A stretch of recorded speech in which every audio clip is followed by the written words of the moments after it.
Zero और first subscriber से लेके आज आप 9 मिलियंस तक आ चुके हैं। 1 लाख फॉलोअर्स बनाने में 6.5 साल लगे।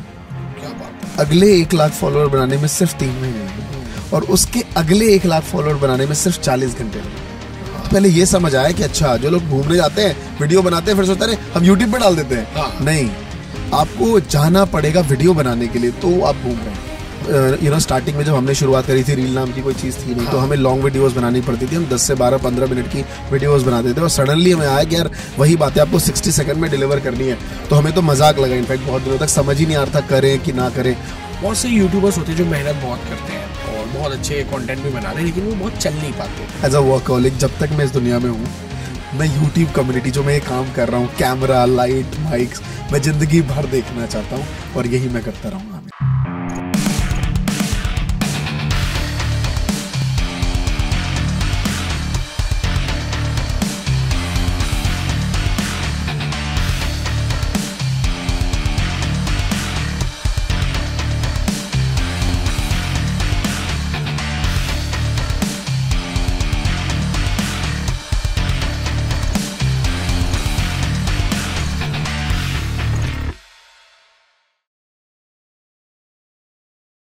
So guys, welcome rest of life best of life के आज के एपिसोड में। मेरे जो गेस्ट हैं, मेरे बड़े अजीज मित्र हैं, इंडिया के बड़े यूट्यूबर हैं और बड़े बड़े फॉलोअर्स के साथ बैठे, लेकिन वो एक बड़ा नेक काम कर रहे हैं कि वो स्किल्स के माध्यम से ना, वो अपनी स्किल को औरों को भी सिखा रहे हैं कि वो भी सक्षम बन सके और अपनी जर्नी में आगे बढ़ सके। तो इंडिया के सबसे बेहतरीन YouTuber, skill creator, we make creators के फाउंडर महात्मा जी टेक्निकल यानी अमरीश भारती जी का स्वागत है कि आपने टाइम निकाला अमरीश भाई, थैंक यू सो मच हमारे पॉडकास्ट में आने के लिए। Thank you so much. और मुझे बहुत अच्छा लग रहा है कि मैं आपके अभी इस शो में बैठा हूँ और मैं आपकी वीडियोस इंस्टाग्राम पे तो हमेशा देखता रहता हूँ। आप जब आपने पॉडकास्ट शुरू किया था और बड़े धुरंधर लोग आपने बुलाए थे, तो आई एम जस्ट वेटिंग कि मेरा नंबर कब आने वाला है। मैं वही वेट कर रहा था कि पहली एक लेवल हो, फिर आदमी धीरे धीरे बढ़ता है ना, तो वैसा होता है। अमरीश भाई, मैं ये जानना चाहता हूँ कि जब आपने यूट्यूब जर्नी शुरू की होगी, जीरो और फर्स्ट सब्सक्राइबर से लेके आज आप 9 मिलियंस तक आ चुके हैं, ये जर्नी में पहला जो बड़ा पड़ाव होता है ना, जिसको पार करना मुश्किल होता है, वो जर्नी आपकी कैसी रही? करेक्ट है। मतलब ऑलमोस्ट मेरे 2 चैनल्स है, दोनों को कैलकुलेट करके अप्रॉक्स 9 मिलियन सब्सक्राइबर्स हैं हमारे पास टोटल, और इंस्टाग्राम पे भी टचवुड अभी बहुत अच्छा चल रहा है। सो जर्नी बहुत ही अमेजिंग रही है, सबसे पहली चीज। और ये जर्नी कोई रातों रात खेल नहीं है। जैसे मैंने यस्टरडे में बैठा था तो मैंने कहा कि यार मेरे ना इंस्टाग्राम पे जब हम ये पॉडकास्ट दे रहे हैं तो 3.5 लाख के करीब हमारे फॉलोअर्स हैं। मैंने कहा मुझे 1 लाख फॉलोअर्स बनाने में 6.5 साल लगे। क्या बात है। अगले 1 लाख फॉलोअर बनाने में सिर्फ 3 महीने लगे और उसके अगले 1 लाख फॉलोअर बनाने में सिर्फ 40 घंटे लगे। क्या बात है। तो आपको ये नहीं कहना है कि, क्योंकि हम दुनिया देखती है कि और एक दिन में, एक रात में इसके 1 लाख फॉलोअर्स बढ़ गए, बट उसके पीछे कितनी बड़ी मेहनत थी वो भी देखनी है। तो आप सबको भी सबसे पहले वो 6 साल, 3 महीने, 6 महीने का वो जो हर्डल होता है, वो तो करना पड़ेगा यार लाइफ में, तभी आप आगे बढ़ पाओगे। तो ये जो इनिशियल हर्डल है, जो पहले 1 लाख फॉलोअर्स का बोल लीजिए, इसमें किन बातों का ध्यान रखना बहुत जरूरी है जो बिल्कुल नए क्रिएटर्स हैं? करेक्ट। कहते हैं ना कि सिर्फ ईंट जोड़ने से घर नहीं बनता, अगर ईंट जोड़ते हैं तो घर बन जाता है सर। उसके लिए एक स्ट्रक्चर की जरूरत होती है। तो सबसे पहली चीज आपको भी एक अपना एक फ्रेम बनाना है स्ट्रक्चर की, मुझे किस टॉपिक पे वीडियोस बनानी चाहिए। हमारा निश क्या है? जैसे सर का निश है कि आपको पॉडकास्ट करना है ना, जहाँ पे सारे स्किल क्रिएटर्स, लाइक सेलिब्रिटीज आ रहे हैं, पॉलिटिशियंस आ रहे हैं, जिनको आप सुनते हो और आप मोटिवेट होते हो। तो आपका भी एक मोटो निश होना चाहिए कि मुझे कुकिंग पे बनाना है, मेरे को व्लॉगिंग पे बनाना है, मेरे को ट्रैवलिंग पे बनाना है, मोटर रेसिंग पे बनाना है, मेरे को यार फाइनेंस पे वीडियोस बनानी है, मैं तो भी पॉलिटिशियंस के ऊपर बात करना चाहता हूँ, मैं पॉडकास्ट करना चाहता हूँ। तो जब आप ये सब एक निश चुन लेते हो, फिर इस निश का एक फ्रेमवर्क बनाओ कि इसके कॉन्टेंट क्या होने चाहिए, और फिर सब कुछ छोड़ के ना स्लो ग्रोथ के साथ काम करना शुरू कर दो। That the best way. Before YouTuber Amrish Bharti क्या करते थे और ऐसी क्या चीज थी जो स्ट्राइक करी कि नहीं यार अब ये छोड़ देते हैं और अब ये वाली जर्नी को शुरू करते हैं? बिफोर यूट्यूब मैं एक टीचर था। मैं 11th-12th के बच्चों को अकाउंट्स पढ़ाता था। हाँ। और मैंने कुछ 7 से 8 साल प्रोफेशनली बहुत हार्ड को डेडिकेशन किया था। दिन के 8-8, 9-9 घंटे मैंने अकाउंट्स पढ़ाई है बच्चों को जा के। उसी में से one of our student told me कि अरे सर आप यूट्यूब पे क्यों नहीं पढ़ाते? तो एक इंसान जब जीवन में एक काम करता है तो मोनोटोनस सा हो जाता है, बड़ा अजीब सा लगता है। चाहे आप करोड़ों रुपए क्यों ना कमा रहे हो, है ना, महीने के, लेकिन आपको अजीब लगता है खैर करोड़ों तो नहीं बन रहे थे डीजे में कुछ 50 से 60 हजार रुपए मैं कमा रहा था। तो वहां से जब मैं निकला तो उसने कहा करो, तो मैंने कहा देखा, तो 2016 की बात है, स्टार्टिंग की, कुछ यूट्यूबर्स पार्क वार्क में मीटअप वगैरह कर रहे थे, तो बड़ा अच्छा लगता था कि यार ऐसी फैन फॉलोइंग। तो हमने कहा क्यों ना हम भी किए जाए। तो मैंने ऐसा ही बस ईंट जोड़ने लग गया, रैंडम वीडियो बनाने लग गया, जहां भी जाता था वीडियो जो बनी डाल दिया। फिर मुझे समझ आया कि मुझे जहां जा रहा हूं वीडियो बनी डाल दिया नहीं, मुझे अब वीडियो बनाने के लिए ही जाना है। तो पहले ये समझ आया कि अच्छा जो लोग घूमने जाते हैं वीडियो बनाते हैं फिर सोचते हैं हम यूट्यूब पे डाल देते हैं, नहीं, आपको जाना पड़ेगा वीडियो बनाने के लिए, तो आप घूम रहे हैं। तो वो घूमना थोड़ा अलग होता है, आपको बड़ा अजीब लगेगा है ना। वहां पे समय ज्यादा लगता है। पहले आप जो घूमना आप 1 घंटे में कर लेते थे, कैमरे के साथ आपको 3 घंटा लग सकता है उसमें। तो पहले ये चीज समझ आई, फिर समझ आया नहीं यार एक पर्टिकुलर निश पे काम करना है, तो फिर स्टूडेंट के लिए काम करना शुरू करा, फिर धीरे धीरे ये जर्नी ऐसे शुरू रही। That's great, so inspiring and amazing. अब जब आप देखते हैं आप दूसरे क्रिएटर्स को भी हेल्प कर रहे हैं कि वो भी ग्रो कर सके, स्किल्स में ग्रो कर सके, आपको क्या लगता है कि ये जो मार्केट है आफ्टर कोविड जो चेंज हुआ, फिर एक डाउनफॉल आया, आने वाले समय में आपको क्या लगता है कि ऑनलाइन स्किल्स का मार्केट रहेगा कि लोग वापस ऑफलाइन की तरफ ज्यादा जाएंगे? ये एकेड की बात कर रहे हैं हम। देखिए होता क्या है ना, जब बच्चा एकेडमिक में है तो उसको पता है मेरा 1 साल बाद एग्जामिनेशन होने वाला है, तो पेरेंट्स भी प्रेशर देते हैं बेटा अभी कुछ मत कर, सिर्फ पढ़ाई कर। तो जब पढ़ाई की बात आती है तो बच्चा भी थोड़ा बाहर निकलना चाहता है, घर में तो रहता नहीं है, तो वो ऑनलाइन छोड़ के थोड़ा offline. But in a skill way, जहां पे लोग डिजिटल मार्केटिंग, जहां पे लोग फाइनेंस सीखना चाहते हैं, इंग्लिश सीखना चाहते हैं, ऐसे कंटेंट की ना डिजिटली ज्यादा डिमांड है, क्योंकि लोग जॉब कर रहे हैं, उनको जॉब के साथ टाइम नहीं मिलता, तो वो अपने टाइम के कन्वीनियंस के अकॉर्डिंग कुछ चीज सीखना चाहते हैं। तो जब आप स्किल में हैं तो स्किल की डिमांड कम नहीं हुई है, उल्टा बढ़ी है। आने वाले टाइम आप देखेंगे आपके आसपास पनवाड़ी भी है ना, वो भी वीडियो बना रहा होगा इंस्टाग्राम पे रील कि भाई मैं पान की रील बनाता हूँ, लोग मेरे पास देखने आएंगे, क्योंकि लोगों को ये समझ आ रहा है इन चीजों के बारे में। तो एकेड का अलग मॉडल है, एकेड में भी डिजिटली बहुत ग्रो हुई है बड़ी बड़ी कंपनियां। लाइक अगर आप देखें तो PW फिजिक्स वाला जो है उन्होंने क्या 300% की रेवेन्यू जंप मारी है, और प्रॉफिटेबल स्टार्टअप्स है। और भी बहुत सारे स्टार्टअप्स हैं, अनअकैडमी बात करूं वो भी एक यूट्यूब चैनल ही हुआ करता था। इंडिया के बहुत सारे यूट्यूब चैनल हैं जिन्होंने $1 बिलियन का एक यूनिकॉर्न बनाया है इंडिया में। तो ऐसा नहीं कह सकते कि अकेडमी, बट मुझे इसका फ्यूचर बहुत ज्यादा ग्रो दिखता है, और कहते हैं ना कि इंक्रीज एट इंक्रीजिंग रेट, हर बात बहुत तेजी से बढ़ता हुआ दिख रहा है। नई टेक्नोलॉजी जो होती है, नए इक्विपमेंट्स आते रहते हैं, तो ऐसी कौन सी इक्विपमेंट्स है आज जो अभी नई आई हो और आपको बड़ा फैसिनेट करती हो कि यार मुझे इसका यूज करना चाहिए, या क्या चीजें जरूरी है, और नई टेक्नोलॉजी का यूज करना क्यों ज्यादा जरूरी है क्रिएटर्स को? ये तो यार हम सबको समझना पड़ेगा कि लाइक हर बार टेक्नोलॉजी आती है। अगर आप देखें तो अभी AI बहुत चल रहा है, हम यूट्यूब कम्युनिटी में या स्टार्टअप्स वर्ल्ड में AI का बड़ा नाम है, हर जगह AI की बात चलती है। जिसमें AI में सबसे छोटा एग्जांपल जब ChatGPT पहला आया था, लोगों ने देखा कि हाँ यार बड़ी अच्छी चीज है। जब भी हम भी आज भी जितने भी कंटेंट क्रिएटर हैं सब ChatGPT से कंटेंट लेते हैं, एटलीस्ट आइडिया तो ले ही लेते हैं। तो बहुत सारी चीजें हैं, तो मुझे लगता है कि यार AI काफी लाइक रिवोल्यूशनरी चीज है, और हम सब सीख रहे हैं इसके बारे में। आप देखो आज के टाइम पे एक पॉडकास्ट की, अभी पॉडकास्ट आधे घंटे का होगा, AI सॉफ्टवेयर में जब आप डालते हैं तो वो इसको एनालिसिस करके कि कौन सी चीज बहुत वैल्यूएबल है, उसको आपको 30-30 सेकंड की रील बना के दे देता है। जब हम बोलते हैं तो उस पर कैप्शन राइटिंग कर देता है, राइट, एडिटिंग के वो कट्स लगा देता है। तो बहुत सारी चीजें हैं जो AI सॉल्व कर रहा है चीजों को। तो AI बहुत ही फैसिनेटिंग है, और मैं भी इसको सीख रहा हूँ धीरे धीरे। और मुझे लगता है कि आप सब भी अपनी एक स्किल, जरूरी नहीं है वो AI हो, वो रिकॉर्डिंग हो सकती है, कैमरा हो सकता है, कंटेंट राइटिंग हो सकती है, वन ऑफ एक स्किल अपने साथ जोड़ के रखिए, क्योंकि जीवन में कई बार आप एकेडमिक से पैसा जितना ना बना पाए, वो स्किल आपसे लाख गुना पैसा बना देगा। तो जो यंग क्रिएटर्स है उनके लिए ऐसे क्या 3 सॉफ्टवेयर होंगे जो आप उनको सजेस्ट करते हो कि अगर आप खुद ही करना चाह रहे हो तो क्या 3 सॉफ्टवेयर को आप ज्यादा यूज कर सकते हो जिससे काम आसान हो जाए? मतलब अगर सिर्फ मोबाइल की बात करूं तो मैं जिस फील्ड से हूं मैं आपको वो सजेस्ट करूंगा। जैसे सबसे पहला आप वीडियो एडिटिंग के लिए एक सॉफ्टवेयर होता है, वो एक VN और CapCut। आजकल जितने भी आप इंस्टाग्राम पे रील्स देखते हैं, आपको लगता है यार ये उसके लिए तो बहुत हाईटेक टेक्नोलॉजी चाहिए, बिल्कुल भी नहीं। आप VN से खुद ही कट कर सकते हैं। वैसे तो अपने पास पूरी टीम रहती है, बट स्टार्टिंग वे में तो नहीं होगी ना, है ना, आपको खुद करना पड़ेगा। तो VN एक एप्लीकेशन है जिसे आप यूज कर सकते हैं। दूसरा Canva करके ग्राफिक्स के लिए बहुत सारी चीजें हैं, आप अगर वो सीख लेंगे तो वो समझ लीजिए आपका प्रोफेशन भी बन सकता है। आप लोगों को logo designing, thumbnail, like PPT, whatever जो डिजाइन चाहिए वो सब Canva बना के दे देता है। तो आप इसे सीख सकते हैं। इसे सीखने के लिए आपको मेरा महात्मा जी टेक्निकल और VMake फॉलो करना पड़ेगा, तो वहां पे मैंने वीडियोस भी बनाई हुई इसके बाद। और तीसरा, अगर आप वाकई एक सॉफ्टवेयर सीखना चाहते हैं तो मैं बोलूंगा आपके पास एक डिवाइस है वो है मोबाइल फोन। इसकी क्रिएटिविटी का इस्तेमाल खाली सेल्फी लेने में ना करें, थोड़ा सा वीडियोस बनाने में भी करें। स्टार्टिंग में थोड़ी बेकार वीडियोस बनेगी, बट धीरे धीरे धीरे आप एक अच्छे वीडियोस बनाना शुरू कर देंगे। तो 3 चीजों का इस्तेमाल करें। आपने बात की लोगों की और चीजों की, एक ब्रांड आइडेंटिटी टोटल बनती है। तो what's your take on this कि जब आप एज अ ब्रांड ग्रो होते हो तो अपनी ब्रांड आइडेंटिटी को लेके आपको कितना कॉन्शियस रहना चाहिए कि वो डाइल्यूट ना हो और वो कितना ज्यादा आपको फायदा पहुंचाती है आने वाले? बहुत ज्यादा। मतलब आप देखो ना, सिंपल एक स्टोरी चलती है कि अगर आप एक नॉर्मल जहां जूस पीते हो आपके घर के बाहर, भले वो हेल्दी है, यहाँ पे हेल्दी की बात नहीं हो रही, यहाँ पे ब्रांड बिल्डिंग की बात है।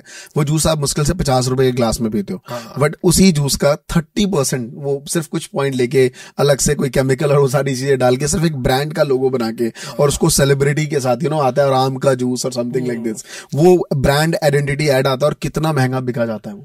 अभी मैं मिस्टर बीस्ट की एक चॉकलेट देख रहा था दिल्ली के किसी मॉल में, मैं गया, मेरा बच्चा जिद कर रहा था उसे लेने के लिए। वो चॉकलेट, उसमें ग्राम भर भी क्वालिटी अंदर आई डोंट नो क्या थी, बट क्वांटिटी तो ना के बराबर थी, और उसकी प्राइस 800 रुपए का वो था। तो मैं हैरान था यार, मिस्टर बीस्ट भाई वो जो कुछ भी उड़ा देता है यार, शॉकिंग कंटेंट बनाता है, लोगों को लगे यार ये क्या कर रहा है, कभी प्लेन उड़ा दे रहा है, ट्रेन गिरा रहा है। तो ऐसे बंदे जब चॉकलेट बेचते हैं तो वो कितना एक्सपेंसिव चॉकलेट बेचते हैं, और बच्चे क्योंकि उनके फैन फॉलोइंग है, ब्रांड वैल्यू है, तो उसको वो लेंगे। वो चॉकलेट नहीं खाने गए, वो मिस्टर बीस्ट का चॉकलेट खाने गए। तो brand value is more important. जहां पे आप शुरू में अगर आप वीडियो एडिटर बनेंगे तो आप शायद, अगर मैं अपनी ही बात करूं, एक टाइम था भाई जब मैं अपनी 1 घंटे की ट्यूशन फीस मेरी 500 रुपए थी, तब भी मेरे घर वाले कहते थे वाह कितना पैसा मिल रहा है, वाह। yes. और आज एक दिन है जहां हम 1 घंटे की कंसल्टिंग का कंपनी से 3 से 4 लाख रुपए लेते हैं। तो जिनको पता चलेगा शायद वो बिलीव नहीं करेंगे, बट एक टाइम है, शायद एक टाइम ऐसा भी आएगा जब मैं 1 घंटे के शायद 20 लाख रुपए भी चार्ज 20 लाख ले, 1 करोड़। हाँ, मतलब 1 करोड़ हो जाए वो बहुत बेटर है, बट इन टर्म्स ऑफ ये बढ़ सकती है चीजें। तो मैं वही कहूंगा कि ब्रांड बनाना बहुत इंपॉर्टेंट है, जो आप अपने स्टार्टिंग वे से ही काम करिए। That's great. So, what's your future goals to present yourself as a digital marketer and YouTuber? मेरा फ्यूचर गोल बहुत सिंपल है। यूथ के पास मोबाइल फोन है, और मुझे पता है मैंने अपनी शुरुआत जो है वो मोबाइल फोन से करी थी। तो मुझे पता है अगर मैं राइट स्किल उसके अंदर डालना शुरू करूंगा ना, तो वो अपने उसी मोबाइल फोन से, अपने आसपास के रिसोर्सेज से ही वो पैसा बनाना शुरू कर देगा। और यही स्किल मुझे उसे सिखानी है कि कैसे वो डिजिटली ग्रो करना चाहता है, इंस्टाग्राम पे, यूट्यूब पे, फेसबुक पे, और ये चीजें मैं स्प्रेड कर रहा हूँ सर। बहुत से यूट्यूबर्स होते हैं जो मेहनत बहुत करते हैं और बहुत अच्छे कंटेंट भी बना रहे हैं, लेकिन वो बहुत चल नहीं पाते। ऐसे आपको क्या लगता है कि वो ऐसी क्या 2-3 गलतियां करते होंगे जिसको सुधारने से शायद वो ग्रोथ उनको भी दिखने लगे? सर क्या है ना, मिस्टेक्स नहीं है। जहां पे लोगों को चॉइस है ना, लोग आपको स्किप कर देंगे। यूट्यूब पर बड़ा चॉइस है। आपकी वीडियो देख रहे, थोड़ा सा भी आपने हल्का एंटरटेनमेंट, एंगेजमेंट, क्वालिटी में मिस्टेक की, लोग वहां से स्किप कर देंगे आपको, है ना। बट ऑफलाइन में नहीं है ना, बच्चा आ गया तो 1 घंटा बोर होता रहता है, फिर भी वो पढ़ रहा होता है आपसे। तो इंटरनेट की इसी पावर को आपको समझना है और उसका फायदा उठाना है। आपने देखा होगा बहुत से एकेड के टीचर बहुत ही अलग एंटरटेनमेंट तरीके से पढ़ाते हैं। आपको लगता है यार ये इसमें 10% तो इसने कंटेंट दिया, बाकी सब तो मस्ती मजाक करिए, बट एक्चुअली यूथ को यही चाहिए। फिर वही तरीका है कि जो बच्चे पहले लेके आते हैं, फिर उसको पेड कोर्सेज में अपने लेके आते हैं, वहां डंडा देते हैं कि भैया मस्ती नहीं करो, यहाँ पढ़ना है तो पढ़, नहीं तो यार निकल। तो द गेम इज कि आपको ना इंटरनेट के हिसाब से चलना पड़ेगा, इंगेजमेंट बना के रखना पड़ेगा। अगर एंटरटेनमेंट चाहिए बच्चों को तो सर दीजिए, क्योंकि आप नहीं देंगे तो बहुत सारे मास्टर, बहुत सारे स्किल क्रिएटर्स दे रहे हैं, वो दे के आगे निकल जाएंगे और आप बस बोलते ही रह जाएंगे। How hard it is for you to Instagram और यूट्यूब दोनों में वीडियोस जा रहे हैं, दोनों में कंटेंट जा रहे हैं, सारी चीजें, बट दोनों को पैरेलली मैनेज करना आसान है आपके लिए, या दोनों में आप सेम कंटेंट ही यूज? अब आसान हो गया, बट जब स्टार्टिंग में जब हमने शुरुआत करी थी, रील नाम की कोई चीज थी नहीं, तो हमें लॉन्ग वीडियोस बनानी पड़ती थी। हम 10 से 12, 15 मिनट की वीडियोस बनाते थे, और सडनली हमें आया कि यार वही बात है आपको 60 सेकंड में डिलीवर करनी है। तो हमें तो मजाक लगा, इनफैक्ट बहुत दिनों तक समझ ही नहीं आ रहा था करें कि ना करें। और मैंने बहुत लेट शुरुआत करी है रील में। मैं आपको बताऊं, टिकटॉक जब आया था, हमें से कुछ क्रिएटर थे, जैसे मैं, टेक्निकल गुरुजी, कैरी मनाटी, हम सब ने, और भी कुछ फ्यू क्रिएटर्स थे जिन्होंने टिकटॉक पे अपना सहयोग बहुत कम दिया था, ना के बराबर।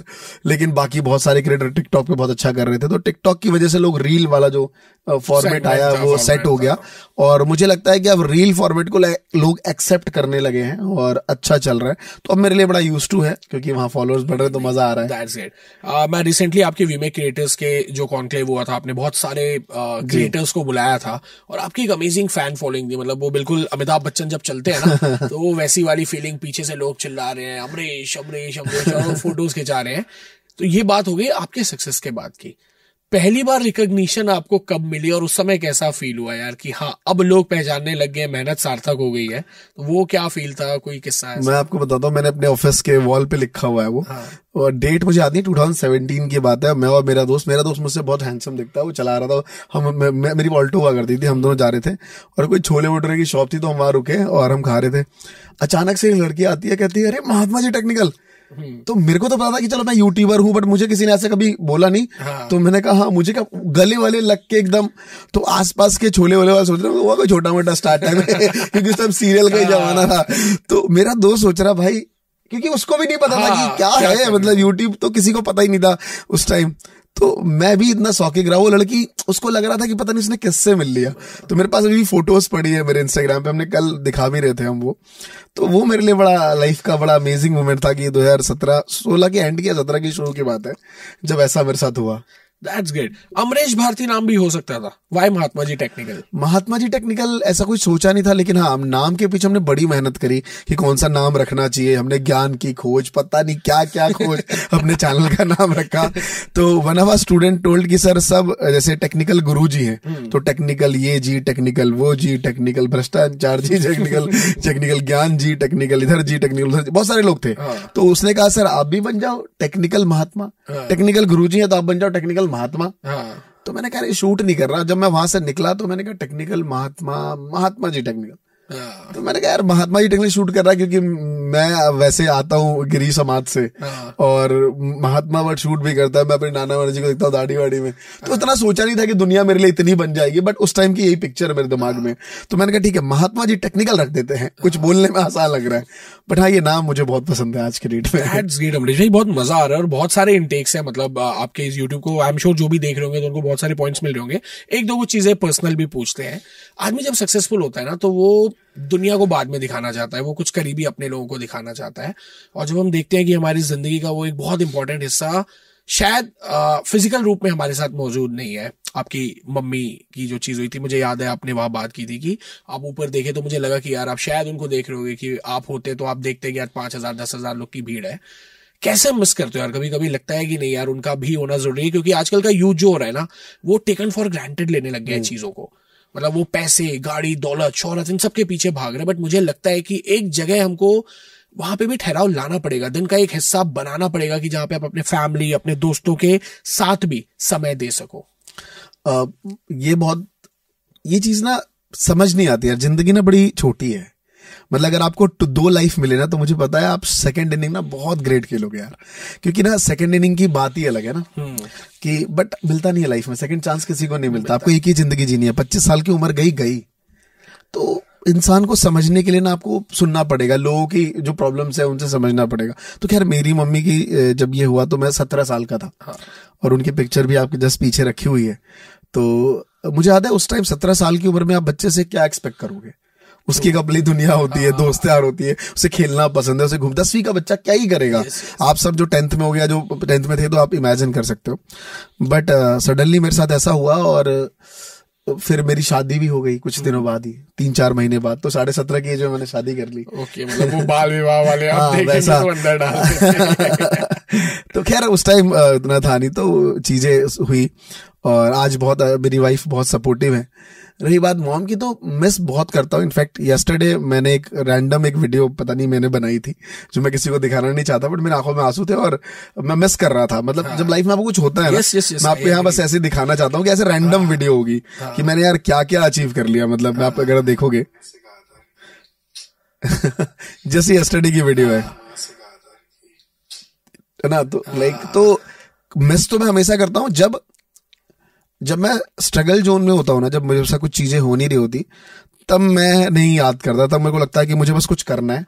लेकिन जब कुछ अचीव हो जाता है ना, जब लगता है कि हाँ वो चीज हमने कर दी। अभी रिसेंटली IIM से कॉल आया और मैं किसी अपने मेरी क्लास थी, पहला बैच था मेरा, और मेरे को जाना बहुत था, क्योंकि IIM तो यार गार्ड भगा देते, हम जैसे कुछ हिसाब से नंबर थे हमारे, है ना, उसके गार्ड भगा देता, है ना। और IIM के मेल्स को फिर उनकी टीम ने कॉल किया, मैं बोल रहा था कि सॉरी सर मैं इस बार नहीं आ पाऊंगा, जस्ट बिकॉज ऑफ मेरा पहला बैच लाइव लॉन्च हो रहा है उस दिन और वो कैंसिल नहीं कर सकता। तो वही मैं सोच रहा था कि यार हमने अपन उस लेवल पे आ गए यार, मतलब थैंक्स टू स्किल की वजह से आज लोग हमें पूछ रहे हैं। तो मैंने अपनी मॉम से वही कहा कि यार सच में आज होती तो अच्छा लगता। तो यादें तो हमेशा रहती हैं यार, ये चीजें कभी आप भूल नहीं सकते। That's great, bro. 3 ऐसे रिचुअल्स जो आप हर दिन फॉलो करते हो, जो आपको लगते हैं कि यार ये आपको पॉजिटिव रखने में, आपको फोकस रखने में हेल्प करते हो। थोड़ा मेरा अटपटा सा है, बट मुझे लगता है कि वैसे नॉर्मली आज कुछ लास्ट 1 ईयर से मैं थोड़ा योगा वगैरह पे फोकस करने लग गया हूँ। बहुत इससे माइंड बहुत फ्रेश रहता है, डे बड़ा हल्का सा लगता है, दिन बड़ा लगता है यार आसान है। दूसरा, मैं ना मी टाइम अपने आप को बहुत देता हूँ। मतलब इस भाग दौड़ भरी जिंदगी में मैं चाहता हूँ कि मैं शाम को, रात को 2 से 3 घंटा अपने लिए दूं, सोचूं कि मुझे करना क्या है फ्यूचर में। वो टाइम अगर आप देते हो ना तो आपको बहुत सारे आइडियाज, थॉट, बिजनेस प्लानिंग, वो चीज आती है। और द नेक्स्ट मुझे लगता है कि डाउन टू अर्थ रहना चाहिए। मतलब ईगो तो इन दुनिया के हर इंसान में है, मेरे अंदर भी है, आपको वो दिखाना नहीं है सामने वाले, दर्शन साकला जैसे कि ईगो इनमें भी दिखा। तो वो मुझे लगता है वो चीज होनी चाहिए, और ये चीज आपको बड़ा बनाती है, आगे लेके जाती है, तो इसका मजा है सर। क्या बात है भाई, बहुत amazing. My last question, what's your take and what's your mantra how you make the rest of your life best of your life? Great.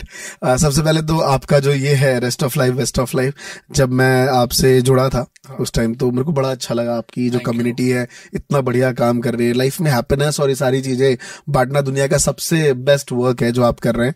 तो मेरे लिए ये है कि मुझे ऐसा लगता है, मैं हमेशा बदलता रहता हूँ चीजों को, कि इतने साल के बाद काम नहीं करूंगा, बट मुझे ऐसा लगता है एज अ वर्कहॉलिक, जब तक मैं इस दुनिया में हूँ, मैं यूट्यूब कम्युनिटी जो मैं ये काम कर रहा हूँ, कैमरा, लाइट, माइक्स, मैं जिंदगी भर देखना चाहता हूँ, और यही मैं करता रहूंगा हमेशा। सो अमेजिंग यार। तो आपको भी बहुत सारी चीजें समझ आई होगी कि यार काम काम काम तो जरूरी है, साथ में दोस्त, परिवार, मी टाइम भी जरूरी है, खुद को समय देना भी जरूरी है। And thank you so much Mahatma ji technical कि आपने समय निकाला हमारे पॉडकास्ट के लिए। Thank you so much sir, मुझे बहुत अच्छा लगा कि मैं आपके प्लेटफॉर्म पे आया, और आई होप जो लोग यहाँ तक इस वीडियो को देख रहे होंगे उनको कुछ तो वैल्यू एडिशन हुआ होगा। तो कमेंट करो यार कैसा लग रहा है आपको, जरूर बताना। एंड अगले ही कुछ एक पॉडकास्ट आपके साथ और करेंगे जिसमें हम कुछ लर्निंग सेशंस को भी इसमें अकोमोडेट कर सके। थैंक यू सो मच भाई, एंड आई विश कि आप भी अपनी रेस्ट ऑफ लाइफ को बेस्ट ऑफ लाइफ बनाइए, अपने व्यूअर्स की भी रेस्ट ऑफ लाइफ को बेस्ट ऑफ लाइफ बनाने में मदद करिए। Thank you so much, and thank you so much for watching us. Let's make the rest of life best of life.